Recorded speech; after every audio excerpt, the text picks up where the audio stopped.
8 ಗಂಟೆ ವೋಟಿಂಗ್ನ ನಂತರ ಯಾರು ಪ್ರಥಮ ಸ್ಥಾನದಲ್ಲಿದ್ದಾರೆ, ಯಾರಿಗೆ ಅತಿ ಕಡಿಮೆ ಓಟ್ ಸಿಕ್ಕಿದೆ ಅನ್ನೋದನ್ನು ಗಮನಿಸೋಣ. ಫಸ್ಟಿಗೆ ಕಾವ್ಯ ಅವರು ಹೇಳಬೇಕಂದ್ರೆ, ಕಾವ್ಯ ಅವರು ತುಂಬ ಚೆನ್ನಾಗಿ ಈ ವೀಕಲ್ಲಿ ಕಮ್ಬ್ಯಾಕ್ ಮಾಡಿದ್ದಾರೆ. ಹಾಗೆಯೇ ಧನುಷ್ ಅವರು ಎಂದಿನಂತೆ ಅವರೇನು ಅಷ್ಟೊಂದು ಆ್ಯಕ್ಟಿವ್ ಆಗಿಲ್ಲ ಅನ್ನೋದನ್ನು ಗಮನಿಸ್ಬೋದು ನಾವು. 8 ಗಂಟೆಯ ವೋಟಿಂಗ್ನ ನಂತರ ಯಾರು ಪ್ರಥಮ ಸ್ಥಾನದಲ್ಲಿದ್ದಾರೆ, ಯಾರಿಗೆ ಅತಿ ಹೆಚ್ಚು ವೋಟ್ ಸಿಕ್ಕಿದೆ, ಯಾರು ಫೈನಲಿಸ್ಟ್ ಆಗ್ಬೋದು, 2 ಫೈನಲಿಸ್ಟ್ ಅದು ಯಾರು ಅನ್ನೋದನ್ನು ನಾನು ಈ ವಿಡಿಯೋನಲ್ಲಿ ಹೇಳ್ತೀನಿ. ಅದಕ್ಕೂ ಮುಂಚೆ ನಿಮಗೆ ಇನ್ನೊಂದು ರಿಕ್ವೆಸ್ಟ್ ಇದೆ, ಏನಂದರೆ ನನ್ನ ಚಾನಲ್ನ ಸಬ್ಸ್ಕ್ರೈಬ್ ಮಾಡ್ಕೊಂಡು ನೋಡಿ. ದಯವಿಟ್ಟು ವಿಡಿಯೋ ಇಷ್ಟ ಆದಲ್ಲಿ ಲೈಕ್ ಮಾಡಿ, ಶೇರ್ ಮಾಡಿ, ಹಾಗೆ ಕಮೆಂಟ್ ಮಾಡಿ. ಫಸ್ಟಿಗೆ ನೋಡೋದಾದರೆ, ನಾವು ಈ ಶನಿವಾರದ ಬೆಳಿಗ್ಗೆಯ 8 ಗಂಟೆಯ ವೋಟಿಂಗ್ ಲೈನ್ ಕ್ಲೋಸ್ ಆದ ನಂತರ ಯಾರಿಗೆಲ್ಲ ಎಷ್ಟೆಷ್ಟು ವೋಟ್ ಸಿಕ್ಕಿದೆ ಅಂತ ನೋಡೋದಾದರೆ, ಫಸ್ಟಿಗೆ ಧನುಷ್ ಲಾಸ್ಟ್ ಬರ್ತಾರೆ. ಲಾಸ್ಟಲ್ಲಿ ಧನುಷ್ ಅವರಿಗೆ ಅತಿ ಕಡಿಮೆ ವೋಟ್ ಬರುತ್ತೆ. ಅತಿ ಕಡಿಮೆ ಅಂತ ಹೇಳಿದರೆ 1,23,111 ವೋಟ್ ಧನುಷ್ ಅವರಿಗೆ ಬೀಳುತ್ತೆ. ಅತಿ ಕಡಿಮೆ ಅಂತಲೇ ಹೇಳ್ಬೋದು ಇವರಿಗೆ. ಅದಾದ ನಂತರ ರಘು ಬರ್ತಾರೆ. ರಘುಗೆ ವೋಟು ಎಷ್ಟು ಬಿದ್ದಿದೆ ಅಂತ ಹೇಳೋದಾದರೆ 1,28,691 ವೋಟ್ಸ್ ಬರುತ್ತೆ. ಸೊ ಇವರಿಗೆ ಸಹ ಅತಿ ಕಡಿಮೆ ವೋಟ್ ಬಿದ್ದಿದೆ. ಸೊ ಸೆಕೆಂಡ್ ಪ್ಲೇಸಲ್ಲಿ, ಸೆಕೆಂಡ್ ಲೀಸ್ಟಲ್ಲಿ ರಘು ಅವರು ಇರ್ತಾರೆ. ಅದಾದ ನಂತರ ಅಶ್ವಿನಿ ಅವರಿಗೂ ಸಹ ಅತಿ ಕಡಿಮೆ ವೋಟ್ಸ್ ಬಿದ್ದಿದೆ. ಅದು ಎಷ್ಟಂದರೆ ರಘುಗಿಂತ ಸ್ವಲ್ಪ ಜಾಸ್ತಿ, ಅಂದರೆ 1,42,132 ವೋಟ್ಗಳು ಬಿದ್ದಿದೆ.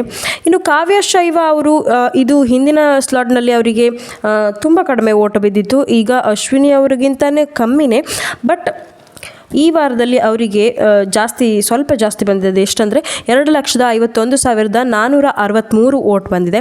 ಇದಾದ ನಂತರ ನೆಕ್ಸ್ಟ್ ಬರ್ತಾರೆ ಗಿಲ್ಲಿ ಮತ್ತು ರಕ್ಷಿತಾ. ಇವರಿಗೆ ಪರವಾಗಿಲ್ಲ, ಚೆನ್ನಾಗಿ ವೋಟ್ ಬಂದಿದೆ. ರಕ್ಷಿತಾ ಅವರಿಗೆ ಎಷ್ಟು ಬಿದ್ದಿದೆ ಅಂತ ಹೇಳಿದರೆ 8,17,238 ವೋಟ್ಗಳು ಈ ಶನಿವಾರದ ಸ್ಲಾಟ್ ಕಂಪ್ಲೀಟ್ ಆದ ನಂತರ ಬಂದಿರುವಂತಹದ್ದು.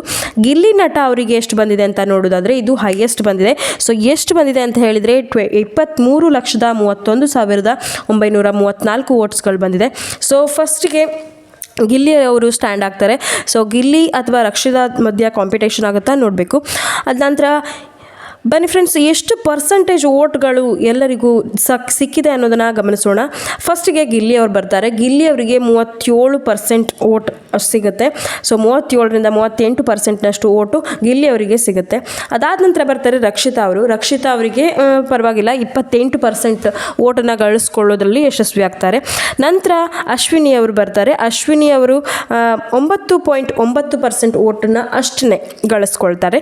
ಸೊ ಇವರು 3ನೇ ಪ್ಲೇಸಲ್ಲಿದ್ದಾರೆ. ಅದಾದ ನಂತರ ಕಾವ್ಯ ಅವರು ಜಸ್ಟ್ ಸ್ವಲ್ಪ ಕಡಿಮೆ ಅಶ್ವಿನಿ ಅವರಿಗಿಂತ 9.8%ನಷ್ಟು ವೋಟ್ನ ಗಳಿಸ್ಕೊಂಡಿದ್ದಾರೆ. ಅಶ್ವಿನಿ ಅವರಿಗೆ ಹೋಲಿಸಿದರೆ ಕಾವ್ಯ ಅವರು ಈ ವಾರ ತುಂಬ ಚೆನ್ನಾಗಿ ಕಮ್ಬ್ಯಾಕ್ ಮಾಡಿದ್ದಾರೆ ಅಂತಲೇ ಹೇಳ್ಬೋದು. ಆದರೆ 3ನೇ ಸ್ಥಾನದಲ್ಲಿ ಹೋಗಿಲ್ಲ, ಅವರು 4ನೇ ಸ್ಥಾನದಲ್ಲೇ ಇದ್ದಾರೆ. ಆಮೇಲೆ ರಘು ಅವರು ಬರ್ತಾರೆ. ರಘು ಅವರಿಗೆ 9.6%ನಷ್ಟು ವೋಟ್ನ ಗಳಿಸ್ಕೊಂಡಿದ್ದಾರೆ. ಇನ್ನು ಲಾಸ್ಟಲ್ಲಿ ಅತಿ ಕಡಿಮೆ ವೋಟಲ್ಲಿ 8.8% ವೋಟ್ನ ಗಳಿಸಿರೋದು ಧನುಷ್ ಅವರು. ತುಂಬ ಕಡಿಮೆ ವೋಟ್ ಅವರಿಗೆ ಸಿಕ್ಕಿದೆ.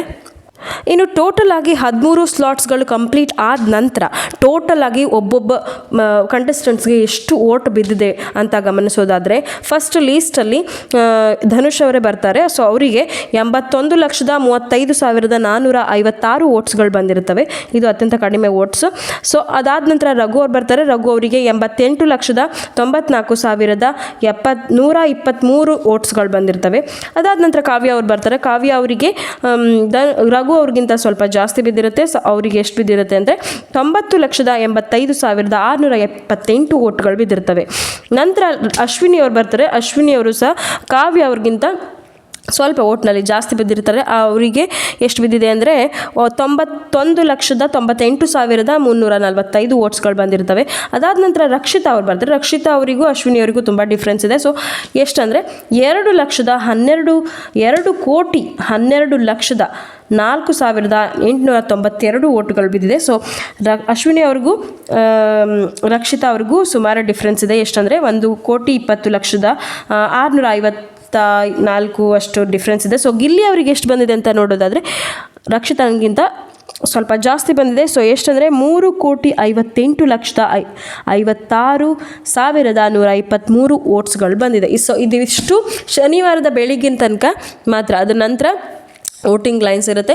ಸೊ ನೀವು ವೋಟ್ ಮಾಡಿ ನಿಮ್ಮ ಫೇವ್ರೆಟ್ ಕಂಟೆಸ್ಟೆಂಟ್ಗೆ ಯಾರು ಹಾಗೂ ಯಾರಿಗೆ ನೀವು ವೋಟ್ ಮಾಡ್ತಿದ್ದೀರಾ, ಯಾರು ಗೆಲ್ಲಬೇಕು ಅನ್ನೋದನ್ನು ನಿಮ್ಮ ಮನಸ್ಸಲ್ಲಿದೆ ಅನ್ನೋದನ್ನು ಕಮೆಂಟ್ ಮಾಡಿ ತಿಳಿಸಿ. ಈ ಸಲದ ಬಿಗ್ ಬಾಸ್ ವಿನ್ನರ್ ನಿಮ್ಮ ಪ್ರಕಾರ ಯಾರಾಗಬೇಕು ಹಾಗೆ ಯಾರು ಆಗ್ತಾರೆ ಅನ್ನೋದನ್ನು ಸಹ ಕಮೆಂಟ್ ಮಾಡಿ ತಿಳಿಸಿ. Thank you for watching. Video ಇಷ್ಟ ಆದಲ್ಲಿ ಲೈಕ್ ಮಾಡಿ, ಶೇರ್ ಮಾಡಿ ಹಾಗೂ ನಮ್ಮ ಚಾನಲ್ನ ಸಬ್ಸ್ಕ್ರೈಬ್ ಮಾಡ್ಕೊಂಡು ನೋಡೋದನ್ನು ಮರಿಬೇಡಿ.